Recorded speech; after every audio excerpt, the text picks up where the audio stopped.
नमस्कार, कसे आहात तुम्ही? तुम्हा सर्वांचं स्वागत आहे राधिका पवार या यूट्यूब चॅनलवर.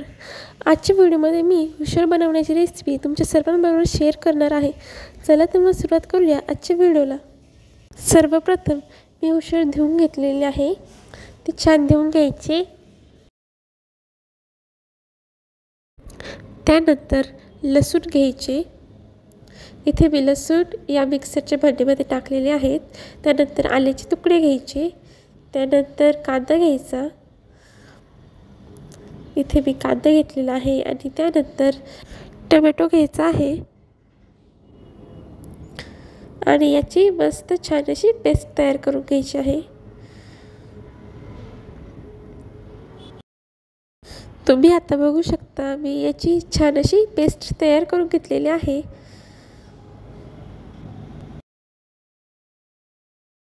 आता गॅसवर एक कढई ठेवायची. त्यामध्ये मी 2 चमचे तेल टाकलेले आहे.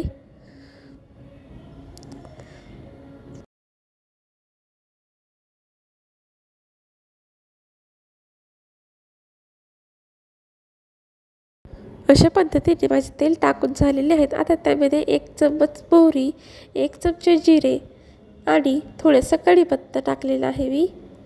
त्यानंतर हे छान असं भाजू द्यायचं.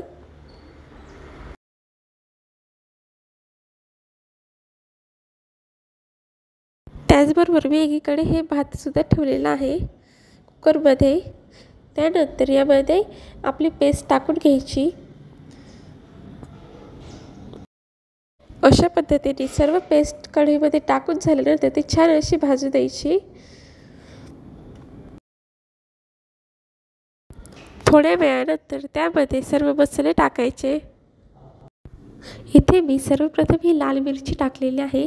2 चमचे लाल मिरची, 1 चम्मच हळद, त्यानंतर धने व जिरा पावडर.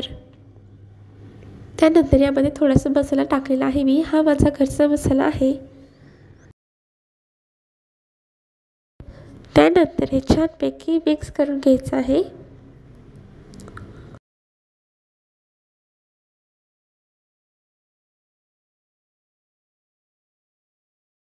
मिक्स झाल्यानंतर त्यामध्ये आपण धुवून घेतलेली उसळ टाकायची आहे. तुम्ही बघू शकता अशा पद्धतीने सर्व उसळ आपण यामध्ये टाकून घ्यायची आहे. ते छान मिक्स करायची.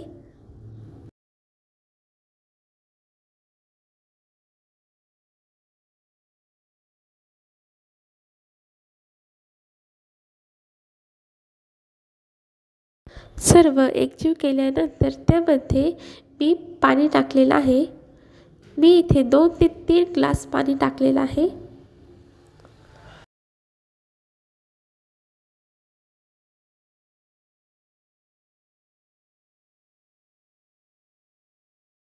त्यानंतर यामध्ये टाकायचं आहे चवीनुसार मीठ. तुम्ही बघू शकता आपली उसळ रेडी झालेली आहे. आता फक्त ती उकळली का मग ती रेडी होऊन जाते.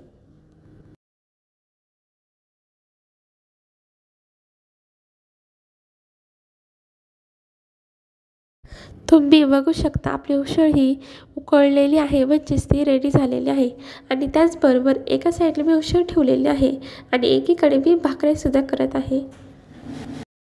इथे माझी भाकरी झालेली आहे. वरतून थोडंसं पाणी घ्यायचं, पाणी लावायचं त्याला आणि भाकरी छान अशा रेडी होऊन जातात.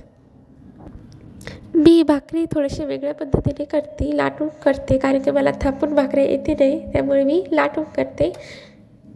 थापून भाकरी ह्या माझ्या मम्मीला येतात. ती छान अशा भाकरी करते. तुम्हाला जर अशा पद्धतीने भाकरी करण्याची पद्धत जाणून घ्यायची असेल तर मला कमेंटमध्ये नक्की सांगा. मी भाकरी करण्याची सेपरेट रेसिपी तुमच्यासाठी नक्की टाकेल. अशा पद्धतीने आपले उसळ सर्व रेडी झालेले आहेत. मी इथं ताट वाढलेलं आहे. तुम्ही बघू शकता. खायलासुद्धा ही उसळ अगदी छान अशी लागते. माझी एक्झाम चालू होती त्यामुळे माझे व्हिडिओ कंटिन्यू येत नव्हत्या. परंतु तुम्हाला जर माझी ही व्हिडिओ आवडली असेल तर माझ्या व्हिडिओला नक्कीच लाईक करा, माझ्या चॅनलला सबस्क्राईब करा आणि व्हिडिओला कमेंट करायला विसरू नका. धन्यवाद.